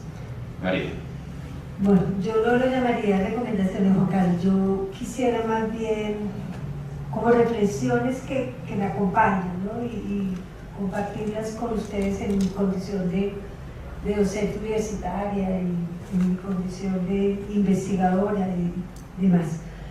Y justamente voy a recogerla, una de ellas tiene que ver con la exposición de Aldo y de Diego, son exposiciones muy sentidas que me llevan a una reflexión permanente y que ha sido objeto de indagación, de estudio y de investigación de este tema de los estigmas y los estereotipos, sobre los cuales yo creo que hay que entrar a hacer un trabajo mucho más sistemático, intencionado en las instituciones educativas. O sea, en algún momento hablamos de pedagogía crítica, como estamos hablando, y de pensamiento crítico, pero creo que poco entramos en pensar cómo en las universidades, así no sea el estudiante que haga militancia, hay una reproducción sistemática de ideologías dominantes que llevan a la estigmatización y a una permanente sedimentación de estas prácticas de evaluativas, de estigmas y de estereotipos sobre aquel que tenga un posicionamiento desde la diferencia. Y creo que ahí, a mi juicio, es una reflexión permanente que tengo, y es pensar, y por eso he pensado mucho en el tema de las emociones, un lugar que me ha llevado a un trabajo, y es pensar cómo se pone en las instituciones educativas a circular y a reproducir esa docilidad de los cuerpos que llevan a que los estudiantes cada vez estén más distantes de un pensamiento crítico, ¿no? Hemos enarbolado en la bandera del pensamiento crítico, pero a veces no nos detenemos a pensar qué es lo que inhibe que este proceso se dé cuenta. Entonces, sentir culpa o vergüenza por tener un posicionamiento de militancia, un posicionamiento de pensamiento divergente o de pensamiento que incluya al otro, a la diferencia se convierte en un estigma, ¿no? O también el asco y la repugnancia sobre aquellos cuerpos estudiantiles, cuerpos me refiero a jóvenes, pensamientos que piensan distinto, y sobre ellos se generan unas formas de evaluativas en las instituciones educativas. Entonces yo creo que hay una tarea urgente, no sé cómo llamarla, pero es una tarea de, tú decías, se ha reestigmatizado, no sé si existe esa palabra, pero me parece maravilloso, pero lo que sí creo es que hay que trabajar fuertemente sobre el posicionamiento de los estudiantes frente a esa manera en que se ponen a circular y a normar formas de comportamiento para hacer de sus cuerpos dóciles y cuerpos de la no agencia y la resistencia. No sé cómo llamarlo. Ese sería para mí uno de los lugares claves en los contextos educativos, porque finalmente estaríamos trabajando sobre la idea de la formación de un sujeto moral y político. No esa idea del sujeto moral y político de la democracia, disculpen, creo en la democracia, pero creo que es un telos muy enarbolado y se necesita trabajar mucho más sobre prácticas cotidianas, evaluativas, que despojan a los cuerpos de su posicionamiento. Lo segundo, de manera, una reflexión que he logrado en estos años, en especial en estos últimos años que hemos tenido la oportunidad de trabajar con la Alta Consejería y con la Justicia Especial para la Paz, y es que creo que ha sido muy potente el vínculo de la universidad con la justicia restaurativa. Hemos logrado en estos últimos 3 años trabajar con los estudiantes de la maestría de ingeniería forestal, de ingeniería civil, hemos logrado trabajar el tema de territorio, restauración y reparación con víctimas y fuerza pública. Y quiero decirles que me gustaría que esta experiencia se pudiera trasladar a muchas de las universidades que hoy nos están escuchando, porque hemos logrado diálogos restauradores y restaurativos entre víctimas de desaparición forzada y fuerza pública, que ha producido precisamente estos hechos de dolor y sufrimiento, lo que nos ha llevado de manera, voy a decirlo, muy humilde, si se puede decir así, pero con mucho orgullo, crear una ruta de pedagogía restaurativa y reparadora, con toda una mediación estética y creativa, trabajando en procesos culturales. Y por último, Juan Carlos, creo que el lugar del arte, la cultura, en este tema de restauración y reparación del litigio estético ha sido maravilloso. Los saberes y las prácticas de las mujeres y de los hombres víctimas, con sus saberes territoriales, de agroecología, de gestión de riesgo, culturales, territoriales, de Tumaco y de distintos territorios en este proyecto, nos ha permitido ver en el arte y en la cultura algo que ha estado, pero que hoy es muy evidente, y es el valor del arte en la reparación simbólica. Y las víctimas han dado cuenta del proyecto con el profesor Juan Carlos en este momento, que permitirá compartir con la comunidad académica estos trabajos con estudiantes de pregrado, de maestría, de doctorado en USPE, en Ciudad Bolívar, en Vista Hermosa, en Mesetas, en La Uribe, en Córdoba, Valencia, en Realito, estuvimos también en Arauca, Fortún, Tape, Casanare, con este tema de la desaparición forzada y el litigio estético y una pedagogía de la justicia restaurativa. Y eso sería como mis reflexiones. Gracias, Margarita, también por lo sintético de la presentación. Pero no, estuvo muy bien porque nos diste el panorama y seguramente ahora nos van a preguntar al respecto, seguramente. Profesor. Bueno, intentaré ser lo más sintético que pueda, aunque esta parte me interesaba fundamentalmente. Fundamentalmente porque tengo como una serie de dudas que comparto con algunos colegas. De hecho estamos escribiendo algo de esto, conjunto con una historiadora que se llama Vania Marcarian, estamos escribiendo algo que podríamos llamar como una suerte de crisis de la narrativa de los derechos humanos, por lo menos en Uruguay, es lo que estamos percibiendo, y creo que en el Cono Sur pasa algo parecido. Creo que el emergente más claro de esa crisis tiene que ver con algo que más o menos todos habrán escuchado, la emergencia de estos actores de extrema derecha con discursos negacionistas que tienen un impacto importante en la discusión pública, ¿no? O sea, hay muchos elementos que ayudan a explicar a estos personajes, no me quiero meter en eso, pero creo que lo que dan cuenta es de cómo algo que pensábamos que habíamos logrado como sociedad llegar a cierto consenso, de repente rápidamente se desarmó, ¿no? Y hoy tenemos, por lo menos en Uruguay, pero mucho más claro es en Brasil y mucho más claro es en Argentina, y creo que en Chile hay algo de eso también, sectores importantes de la población que comparten discursos que son prácticamente negacionistas. Cuando hace 6, 7 años, en realidad, más o menos pensábamos que estábamos en el mejor, que era una historia superada, ¿no? Entonces, creo que hay que pensar un poco, bueno, cómo todo esto, esta narrativa de los derechos humanos, tuvo sus virtudes, pero también tiene sus problemas. Quiero aclarar que hablo de aquella zona del mundo. Creo que el proceso acá es bastante diferente, entre otras cosas porque incluso esta disrupción fuerte que las transiciones se dieron allá, acá me ocurre esta idea de estamos hablando de lo que pasó y no de lo que está pasando, esta idea de nunca más, que fue tan poderosa, generó problemas. Y para decirlo sucintamente, creo que el problema central es que supimos construir una narrativa en la cual podíamos compartir lo horrible que nos pasó como sociedad, pero no podíamos establecer puentes hacia lo horrible que está pasando en nuestras sociedades, ¿no? Entonces, eso genera un divorcio, eso fue generando un divorcio, del cual las extremas derechas se supieron aprovechar, ¿no? Estos, digamos, ejemplos cotidianos, concretos, la violencia a nivel barrial, los asesinatos en las cárceles. Uruguay, por ejemplo, es uno de los países con mayor cantidad de presos en América. La cantidad de ajusticiamientos en cárceles es mucho mayor que la cantidad de desaparecidos. Si uno trabaja las últimas décadas, sí.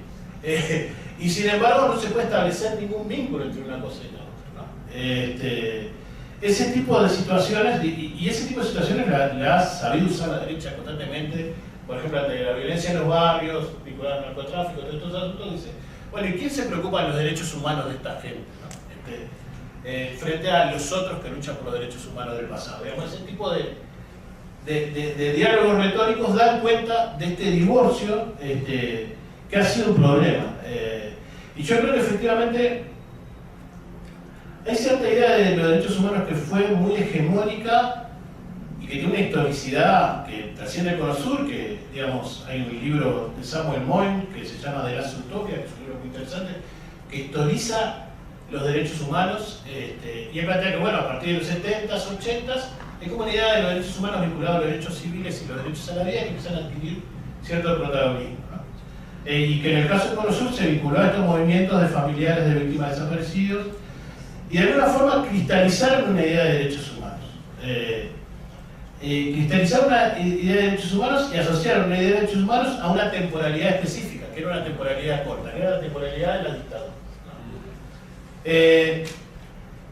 Y recortaron la idea de derechos humanos, todos sabemos que los derechos humanos son amplísimos, a una noción específica que tiene que ver con los derechos humanos, que era el derecho a la vida en relación a la política.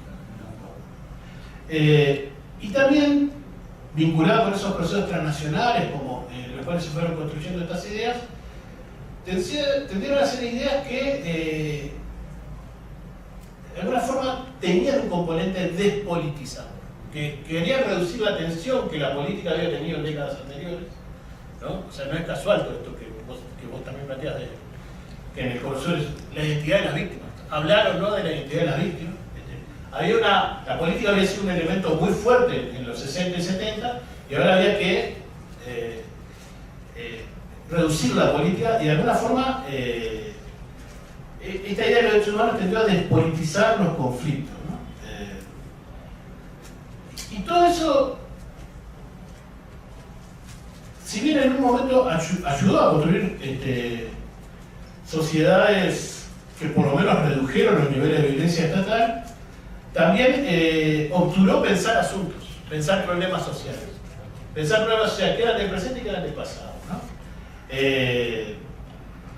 Y problemas que no solo tenían que ver con ese momento corto del ciclo de los 60 a los 90, sino problemas que eran mucho más estructurales, que tenían que ver con la desigualdad, que tenían que ver con los problemas con el patriarcado, con asuntos estructurales de las sociedades y los conflictos, y también pensar cómo las sociedades usan la política para resolver esos problemas, y cómo es legítimo que la política sea un campo de discusión sobre esos problemas. Entonces, de alguna forma, digo, a mí hay un ejemplo que me parece, en el caso de Uruguayo, muy gráfico de todo esto, porque es un poco triste también, porque es casi tragicómico, y digo esto y después cierro. En Uruguay, por ejemplo, hay una cárcel que fue la cárcel central en la dictadura, la cárcel de presos políticos. Esa cárcel se llamó el Penal de Libertad, porque estaba en un pueblo que se llamaba Libertad. Y ya era paradójico en sí. El Penal de Libertad se cierra, y ante la expansión, ante el crecimiento de condenas a presos comunes, se vuelve a abrir. Hoy en el Penal de Libertad la gente vive en condiciones 10 veces peores que como vivían los presos políticos en los 70. Dicho por presos políticos que hoy van como médicos forenses a visitar a esos presos comunes. La organización de presos, en esta política de lugares de memoria, quería hacer un recordatorio en el Penal de Libertad. Pero claro, no pueden hacer un recordatorio porque es un penal que se sigue usando. Entonces decidieron hacer un gran monumento a 2 kilómetros del Penal de Libertad. Entonces, los presos políticos van a recordar lo espantoso de las violaciones a los derechos humanos y plantear que nunca más dictadura a 2 kilómetros de un penal donde se están cometiendo permanentemente violaciones a los derechos humanos, en algunos casos con niveles de violencia diferentes, pero mucho mayores que en el pasado. Entonces, de alguna forma es necesario repensar de qué hablamos cuando hablamos de derechos humanos, de qué marcos temporales nos referimos cuando pensamos a las tragedias que nos ocurrieron y nos ocurren, cómo pensar la relación entre el pasado y el presente cuando hablamos de derechos humanos. Y tercero, reconstituir la política también. La idea de que la política, de que las sociedades no solo se arreglan con derechos humanos, las sociedades se arreglan con debates políticos centrales para pensar la forma civilizada de pensar el cambio social. Y nada más. Gracias. Bueno, yo voy a intentar ser sintético, voy a decir 3 ideas para generar la conversación. Yo, cuando leí la pregunta que nos enviaste, yo decía, pues, ¿qué tiene que hacer la universidad para apostarle a la paz y seguir contribuyendo? Pero no hay una sola universidad en Colombia que la convoque en el tema de paz y ganó. Todas salen, todas. Todas salen a acompañar procesos de diálogo, todas salen a asesorar procesos de diálogo, todas están dispuestas a acompañar procesos de desmovilización, todas están acompañando con conocimiento, consensos, el censo que hizo la Nacional para las FARC. No creo que haya una sola que no acompañe estos temas, y ya la profe nos ha mostrado incluso apuestas que están haciendo acá en la distrital. Pero yo creo que hay una diferencia, o sea, hay una apuesta pública que hay que mantener y que no van a cambiar y que está bien porque eso es lo que demanda el país y la sociedad un poco. Hay otra cosa que están haciendo sus profesores que creo que es diferente, pero es aún más loable, porque muchas de esas agendas en lo cotidiano, así como la que tú muestras, pues claro, están parados por un programa institucional seguramente, pero son apuestas individuales de los profes y las profes metiéndole al país y metiéndole a una búsqueda de salida a la paz, ¿no? Pero hay otra que es también las universidades como institución, como comunidad, como sujeto en sí mismo, ¿no? Y creo que hay una de las cosas que yo quisiera dejar sobre la mesa en la reflexión. A la universidad le hace falta hacerse cargo de su propia victimización. Pocas han asumido con seriedad el tema, por ejemplo, de reconocimientos póstumos de sus estudiantes, que militaran o no, fueron desaparecidos o asesinados por las circunstancias del conflicto armado, pero eran parte de su comunidad universitaria. Es que las universidades no se han hecho cargo de eso. Creo que esa es una de las cosas importantes que las universidades deberían hacer. Ahora pasó el 16 de mayo del 84 y como siempre, por ejemplo, voy a poner este ejemplo y qué pena otra vez poner el número, pero el 16 de mayo de este año, pues la Nacional siempre hace muchas cosas para conmemorar, etcétera, etcétera, y a los 3 días el rector del momento, Ricardo Sánchez Torres, sacó una columna en el Tiempo negando todo, diciendo que eso no había existido, que él era testigo de primera plana y testigo excepcional. Pues nosotros como archivos del Google sacamos una carta a los 4 días en El Espectador diciéndole: rector, qué pena, usted estaba en Francia cuando pasaron los hechos. ¿Cómo así que testigo de primera mano? Hágase cargo de su memoria, hágase cargo del dolor que tiene una comunidad universitaria que usted dirigía. Eso es un poco, creo yo, también lo que se le demandaría a las instituciones. Y creo también un poco que otra salida, o un aporte fundamental es, bueno, que los proyectos universitarios sean más construidos democráticamente, así sea en conflicto, como está pasando en la Nacional. Yo creo que es lo que está pasando un poco, ¿no? La tensión entre dos modelos de universidad disputándose, peleándose, pero un poco dando espacio a ese conflicto. Otros, creo yo, lo están intentando de una forma más tranquila, como la pedagógica, con la nueva rectoría. Yo creo que eso es parte esencial de esto, ¿no? Adentro también, porque dependiendo de muchas de esas circunstancias, decisiones y formas de tramitar los conflictos al interior de las universidades, hay personas, estudiantes, que toman decisiones políticas en su vida, que toman la decisión, por ejemplo, de creer que no es posible solucionar conflictos en este país que no sea de otra forma que optando, por ejemplo, por la vía armada. En pleno 2022 eso está pasando. Entonces creo que eso hace parte un poco de la universidad ponerse también en el rol de, bueno, resolvamos nuestros conflictos de manera dialogada para que la sociedad un poco eso no opte a que no podamos resolverlos también en el macro sociedad de una forma que no sea a través de la instrumentalización de la violencia en la política, que es un poco lo que nos tiene acá. Bueno, Diego, muchas gracias. En este momento, bueno, muchas gracias a los tres por esta ronda de respuestas que pues, tuvo que ser muy rápida. Queremos privilegiar la conversación, las preguntas, comentarios de ustedes. Recuerden que hicimos un recorrido por 3 temáticas: las experiencias de quienes nos acompañan, su visión frente a la condición de víctima de la universidad, en el caso de Colombia directamente por el conflicto armado, en el caso de Uruguay y el Cono Sur por otra serie de hechos que pasan por desaparición forzada, que pasan por terrorismo de Estado, etcétera, etcétera.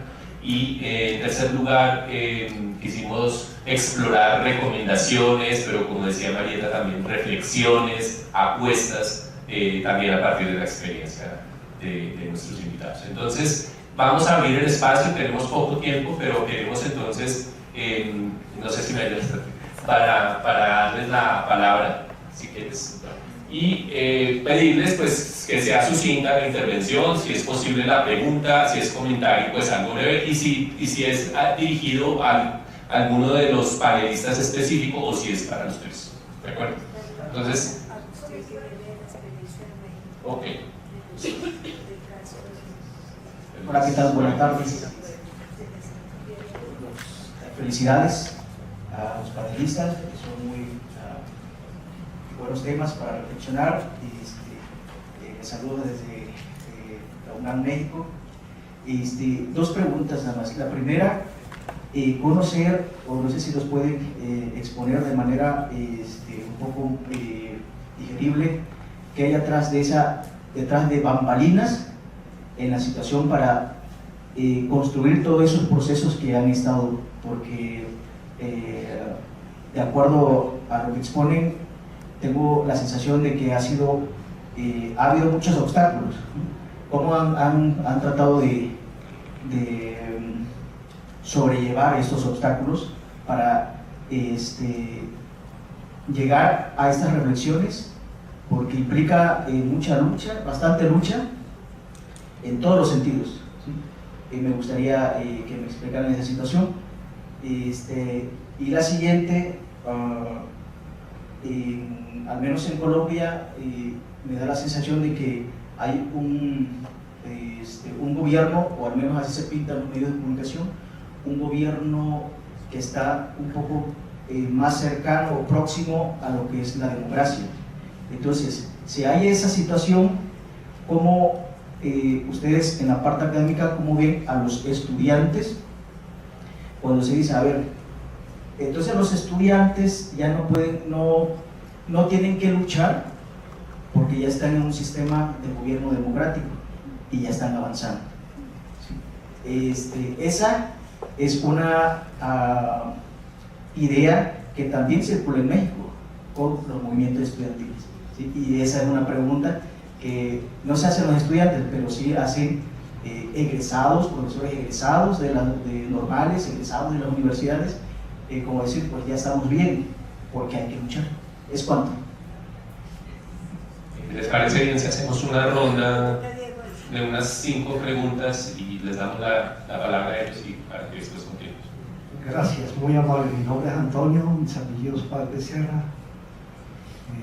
Encantado. Hay pues muchas cosas que atropellan, como dijera la profesora Marieta, que les hemos tenido algún protagonismo en la lucha estudiantil y docente universitaria. Pues entendemos varias cosas. Primero, que hay unos simples hechos. Por ahí incluso ha habido en la historia algunos episodios, unos sucesos, pero resulta que en las partes donde nosotros estuvimos hubo realmente acontecimientos. Por decir algo, el maestro padre del RUB hizo ojalá todos los jóvenes acá persigan ahí, yo tuve la memoria del evento que hizo en la Universidad Industrial de Santander, en el Oriente Colombiano, que llamó Generaciones que no se rinden. Entonces parece que lo más excelente fue que el general Naranjo, comandante de la policía, ya dijo que tenían que presentar excusas porque ellos habían estigmatizado a mucha gente. Y como los temas lo persiguen a uno, pues me encuentro aquí a un compañero mexicano, un compañero uruguayo, y los temas lo persiguen. Hace poquito, el 31 de julio, le dieron a 70 exguerrilleros y exguerrilleras del M-19 de los años 90, el doctorado honoris causa de la Universidad Autónoma de Guerrero y del CIUN, y a 160 de FARC, y ellos están más motivados en estudiar qué les pasó, los que ya no son guerrilleros.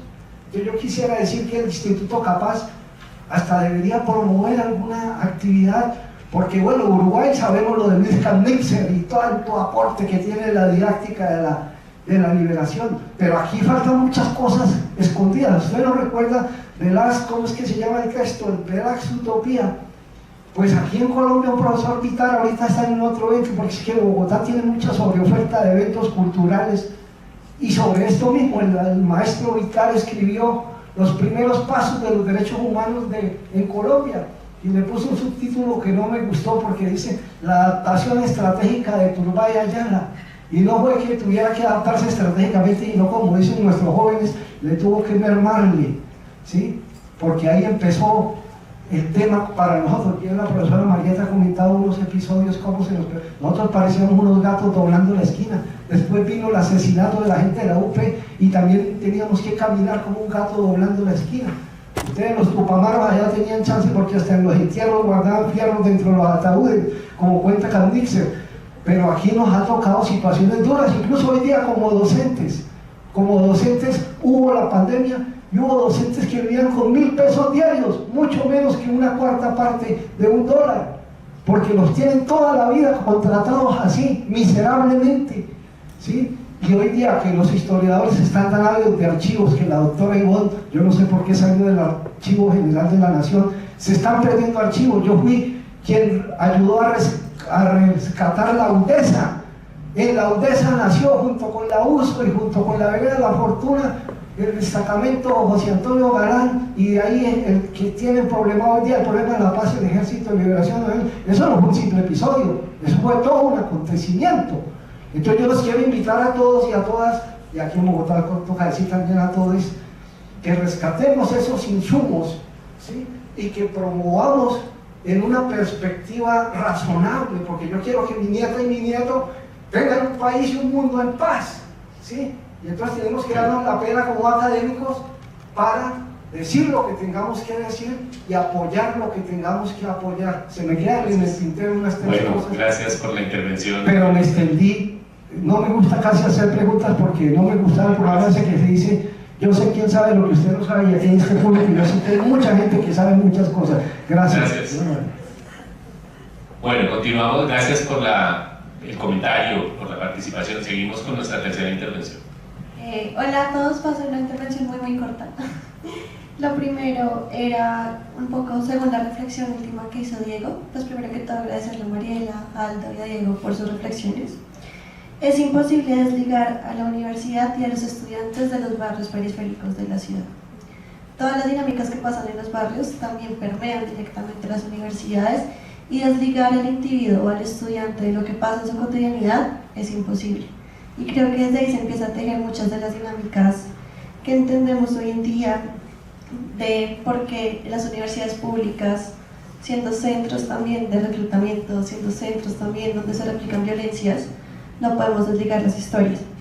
Yo soy estudiante de la Universidad Pedagógica, a mucho honor, vivo en la universidad pública, y es importante también, muy en la línea de lo que iba hablando Diego, saber que las cifras no son historias, son historias de vida. Y esas historias de vida están ligadas a proyectos de vida, a proyectos políticos y a un rompimiento del tejido social en el momento que desaparecen o violentan a un estudiante.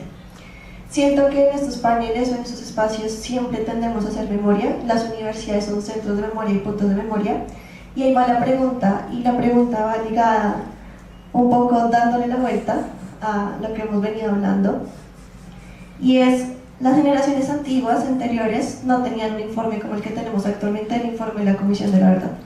Hoy en día esta generación tiene el informe, y entonces va un poco la pregunta, y nosotros hablamos de que somos legatarios del informe de la Comisión de la Verdad, y es de qué forma se puede hacer, o cómo creen ustedes de sus experiencias desde ser docentes, desde trabajar espacios de memoria, cómo hacer que el movimiento estudiantil deje de ser legatario de las luchas violentas y empiece a ser legatario del informe de la Comisión de la Verdad y sea legatario de la construcción de paz en el país. Gracias. Sigue la cuarta intervención. Disculpen, no les pedí el nombre, qué pena. Entonces, por lo menos desde esta cuarta, recuérdanos el nombre y comentario. Listo, buenas tardes para todos y para todas. Mi nombre es Felipe Camargo, yo vengo de Pereira, de la Universidad Católica de Pereira específicamente. Voy a hacer una anotación sobre lo que dijo Diego y que me parece muy importante sobre la inocentización, creo que digo así, de las víctimas, porque desde la academia se ve mucho, ¿cierto? Como cuando se hacen investigaciones, cuando está la necesidad, ¿cierto?, ardua de poder publicar como docentes, de tal vez instrumentalizar en ocasiones a las personas, y algo que se nota mucho es el rol que se le da a la víctima en las publicaciones o en los artículos académicos, ¿cierto? Las implicaciones que tienen estrés postraumático, tienen depresión, tienen ansiedad, ¿cierto? Pero entonces, ¿dónde está el rol activo de las víctimas? ¿Dónde está, ¿cierto?, los colectivos, las colectivas? Por ejemplo, en Risaralda no había un colectivo de familias buscadoras y sí había varios escritos sobre lo que les pasaba. Entonces, a eso me refiero, como que hablan mucho de las consecuencias, pero generando específicamente un rol pasivo, ¿cierto? Opacando las luchas que pueden llegar a haber. Y por ejemplo, en el caso de Fundamaná, en el Quindío, hay, ¿cierto?, un recorrido que han hecho ellas, familias buscadoras, que generan juntanza, generan, digamos, visibilizaciones de hecho, a partir de una investigación inclusive que se realizó en el semillero, Figuraciones de la Violencia y del Poder, se pudo gestar, como co-crear un colectivo de familias buscadoras en Risaralda, el único que hay, y digamos que ese podría ser el papel fundamental de la academia, que a partir de lo que se investiga haya un ejercicio de co-creación siempre. Entonces, que se vea un impacto real en la sociedad es indispensable. Más que una pregunta, creo que sería esa anotación. Bueno, muchas gracias. Vamos por la quinta intervención y hacemos el cierre para que ustedes puedan recoger las ideas. Buenas tardes a todos y todas. Mi nombre es Liliana Pardo Montenegro, soy egresada de la Universidad Distrital de la sede de La Macarena. Viví el movimiento estudiantil universitario en Tropel y Tropé y las asambleas. Me parece que revivir esas situaciones en Colombia luego de las coordinadoras estudiantiles universitarias que se forjaron en el 2003 en un escenario muy rico políticamente en América Latina, donde a la par del movimiento estudiantil teníamos los foros sociales mundiales y teníamos el auge de Hugo Chávez en Venezuela, donde se promovía un permanente circuito de estudiantes de Colombia a Venezuela. Esa historia está permeada por los gobiernos del expresidente Álvaro Uribe Vélez, en la cual muchos de los hechos que Marieta Quintero ha expuesto están fijados en ese lugar. Hay una investigación reciente de un libro que publicó Natalia Caruso y Miguel Ángel Beltrán. Hace 2 o 3 años salió el libro sobre precisamente la infiltración de los agentes de seguridad del Departamento Administrativo del Estado, que en ese tiempo era DAS, hasta 2011, que fue desmantelado por Juan Manuel Santos. De qué manera fue una política de Estado la infiltración de estos agentes en la universidad y cómo esto se ha asumido en la investigación académica. Marieta lo mencionaba muy someramente, pero la pregunta concreta frente a las autoridades y la responsabilidad de las universidades que atraviesan esa autorización del ingreso de estos personajes a la universidad pasa tanto por los estudiantes como por el personal administrativo y académico. Es decir, en ciertos momentos esto nos parecía muy suspicaz y parecía generar como doctrinas de conspiración o muy al estilo de Orwell, el gran hermano, en términos de persecución política. Sin embargo, ya en un trabajo académico posterior a finalizar los estudios de pregrado e iniciar estudios de posgrado, quienes tuvimos la oportunidad de estar en la diáspora académica que se vivió en Argentina con estudios de posgrado, donde intentamos, de hecho, convocar a estudiantes universitarios de distintas universidades del país que se hallaban haciendo sus maestrías y doctorados, intentamos avanzar precisamente en la construcción académica de estos problemas que nos parecían tan inabordables en el escenario universitario. Tal vez esa vuelta de regreso a la casa o al alma mater sea permitida en términos de decir lo que van a vivir o lo que están viviendo de volver al asunto de la salida, acción política violenta de encapuchados, tropel, papas molotov, SMAT, quisimos que tal vez con la MANE no se volviese a repetir. El asunto de la experiencia de los estudiantes en las calles abrazando al SMAT y entregándoles flores, pues parecía muy iluso, pero lo vimos y fue posible que se creara en 2011-2012 un movimiento estudiantil universitario que no era confrontación violenta. Volver este momento o estos tiempos a ese escenario donde le estén disparando a estudiantes en la puerta de la universidad nos hace un eterno retorno a un conflicto que vive Colombia, donde pareciera que no nos pudiésemos desprender de accionar de la violencia. Y allí va la cuestión en Uruguay, porque tal vez ese nunca más que mencionas, que está muy ligado precisamente al nunca más de la dictadura en Argentina, que pues son las dictaduras del Cono Sur. Esa vida académica en estas aulas no conocía o no conoce lo que significa tener un tropel a la semana en la puerta de la universidad. Cómo se vivió y cómo se asumió y cómo logran finalmente asumir que la vida de la violencia se desliga de la universidad, que es lo que hace, por ejemplo, los métodos piqueteros en la Argentina. El tropel y el capucho está muy lejos de la vida universitaria y puede ser la misma imagen en términos de performance del cuerpo, pero no es el mismo sujeto político el que está encapuchado y el que está asumiendo en ese momento una pelea en la calle. Esto finalmente para hacer que no son investigaciones aisladas de la academia, por todo lo contrario, esta suspicacia de la infiltración de las agencias de inteligencia de las universidades en las ciencias sociales, quienes lleguemos a ahondar en problemas que incluso desde Habermas en entrevistas con Marcuse develaron de cómo la escuela de Frankfurt en Alemania, en esa salida de Alemania a instalarse en Estados Unidos, hacen parte de uno de los primeros centros antecedentes de la CIA en Estados Unidos, que es precisamente como Barrington Moore, quien va a construir uno de los métodos comparados de las investigaciones de las ciencias sociales, que ha sido el auge de estos tiempos en América Latina, son colaboradores de las agencias de inteligencia en ese momento. Es decir, a los estudiantes que no se sorprendan que esto está muy instalado en las ciencias sociales. Okay. Gracias por tu intervención. Vamos a hacer aquí el cierre. Tenemos 5 intervenciones y bueno, ya se nos está agotando el tiempo, entonces queremos darle la palabra a los panelistas para que recojan ideas, preguntas específicas, comentarios y conocer su perspectiva.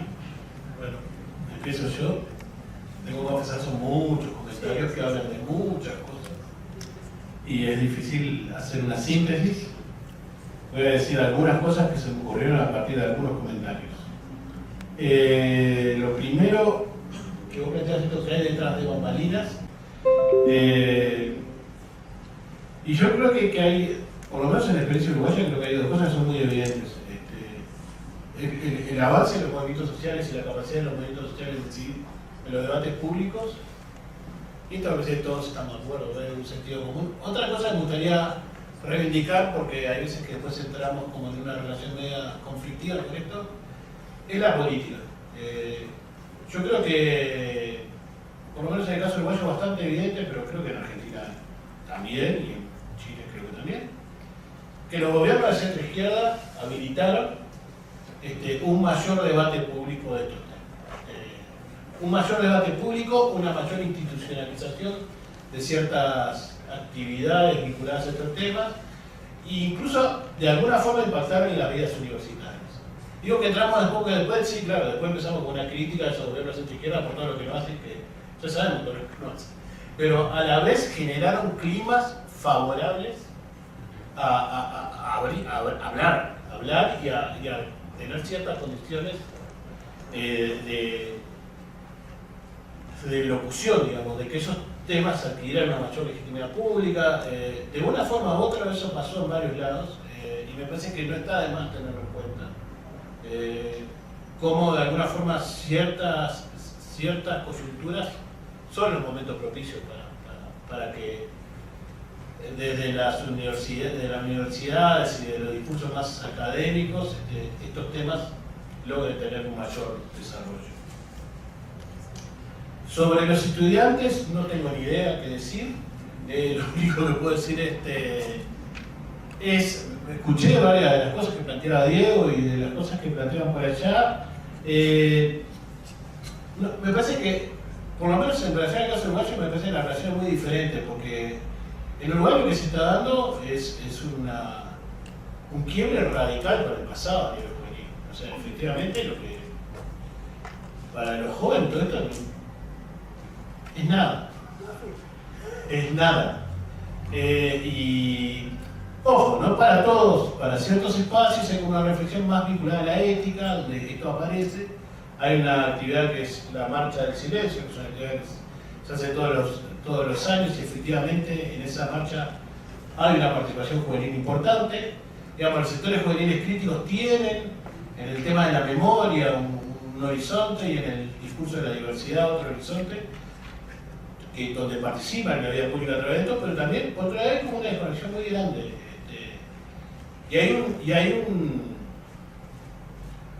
Hay una ansiedad muy grande por el presente y por el futuro. Que me parece que esto es un dato que no, digamos, es cierto que supongo que el proceso de Colombia tiene sus características particulares, porque todavía está muy atrapado el tema del conflicto, todavía sigue siendo una cosa muy presente.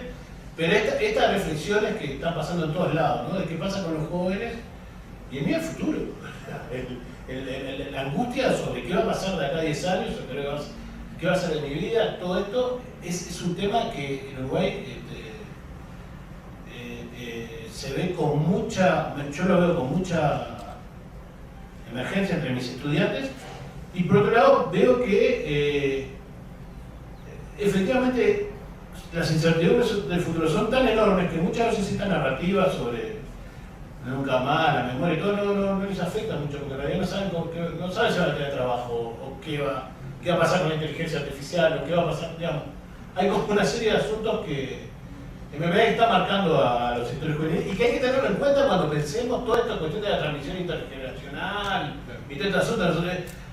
No se trata de ir a establecer una narrativa de una generación pasada a otra que viene después, sino que, bueno, que de alguna forma los sectores jóvenes puedan incorporar reflexiones sobre la violencia, el cambio a su manera, con sus lenguajes y con sus inquietudes y con su visión de lo que va a ser el futuro. Que realmente nadie lo sabe.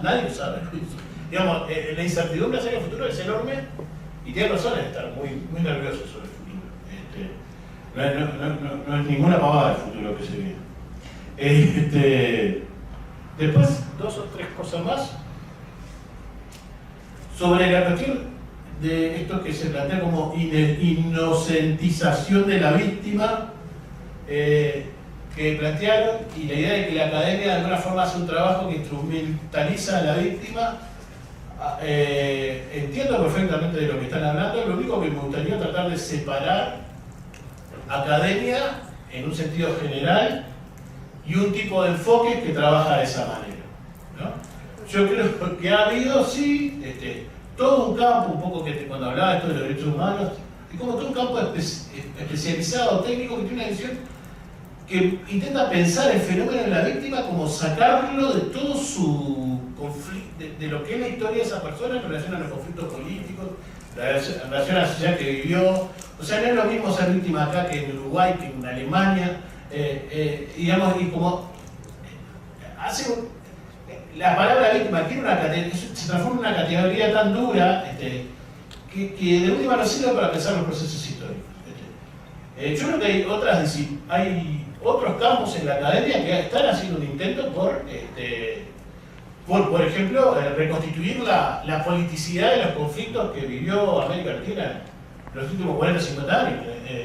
Dentro de la historia, por ejemplo, hay muchas iniciativas que lo buscan entender esta gente, esto que vos decías, ¿no? O sea, esta gente que eran estudiantes, que eran guerrilleros y que por algo optaron por la lucha armada, y tratar de tratar de explicar por qué se optó. Por ejemplo, toda la reflexión sobre la violencia en los 60 es una reflexión central para muchos académicos que no están dentro de ese paradigma, que se sienten un poco molestos con estas preguntas. Pero creo que desde la academia es importante abrir todas esas preguntas. Por ejemplo, el problema de la violencia es central. ¿Por qué la violencia fue un elemento recurrente en forma de resistencia popular en América Latina durante mucho tiempo? ¿Qué límites tuvo? Tratar de entenderlo, no tratar de moralizarlo, ¿no? Yo creo, por ejemplo, en el campo de la historia se están haciendo cosas. Digamos, no es una defensa, y la historia también es academia, no es una defensa corporativa, pero un poco sí. Y lo último, así ya termino, es todo esto de la inteligencia. En Uruguay, una de las cuestiones que hemos podido avanzar sobre esto, pero no sé si acá es posible, pero es un proceso donde los académicos tuvimos un papel medianamente activo, es en tratar de abrir archivos del Estado. No sé. Y uno de los archivos algunos de los archivos que se abrieron fueron vinculados a inteligencia.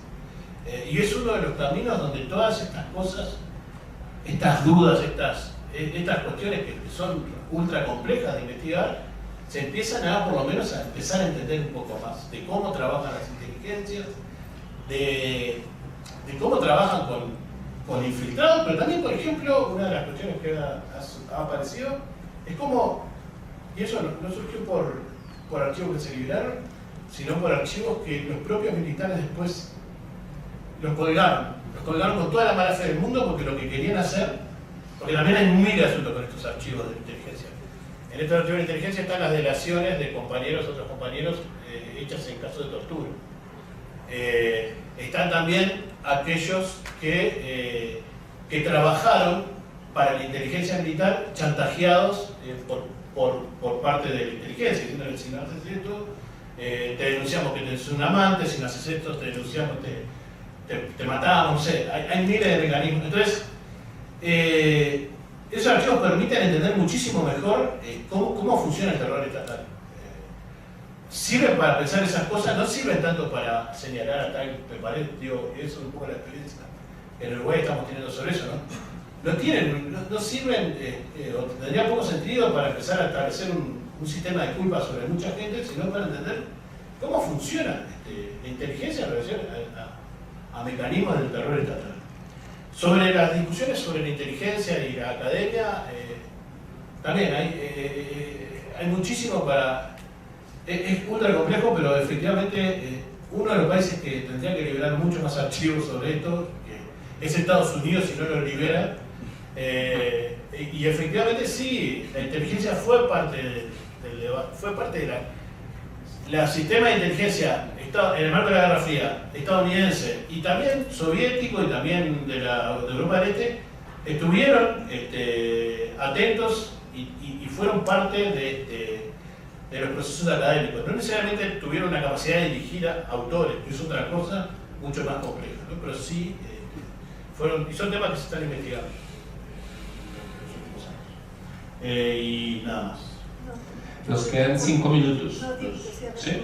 Sí, no, porque no alcanzamos, sí, para que sí, listo. explique al otro panel. Bueno, gracias. Gracias. Creo que son demasiados temas y muy complejos, la verdad, varios, ¿no?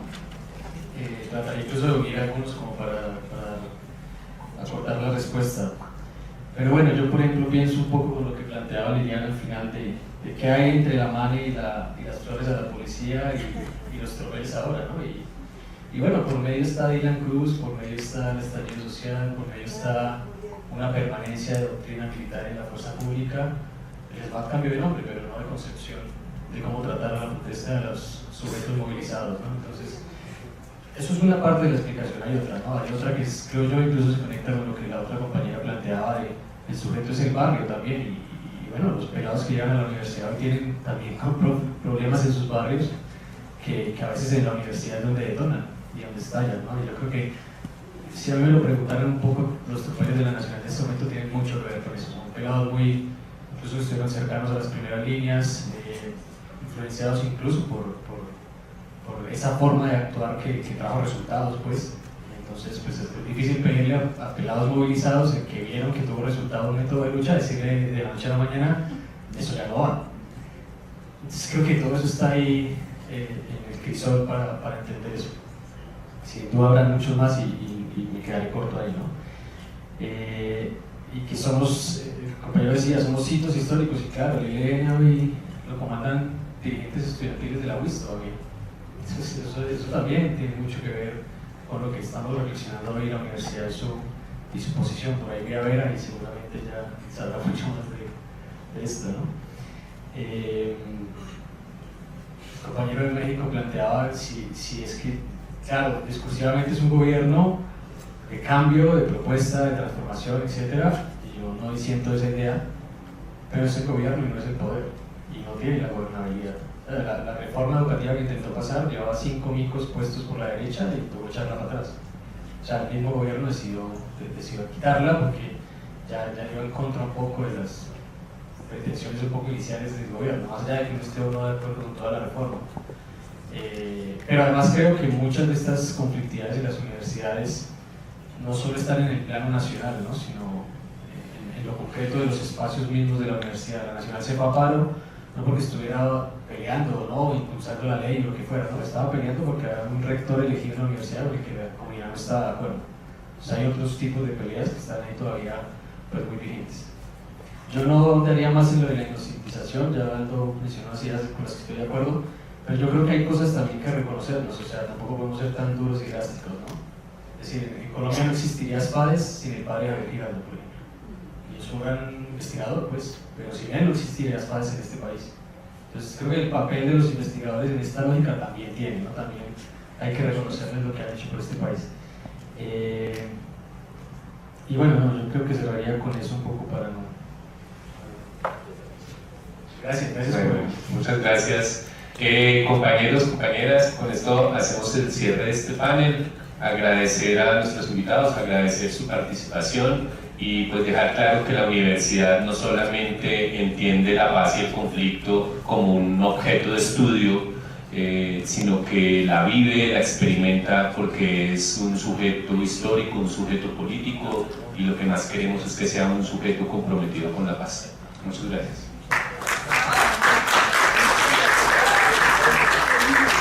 Bueno, sí, muchísimas gracias a Marieta, a Diego y a Aldo por esta moderación. Les invitamos a hacer una pausa muy corta, ojalá de 5 minutos, ya tenemos a todos los invitados del último panel.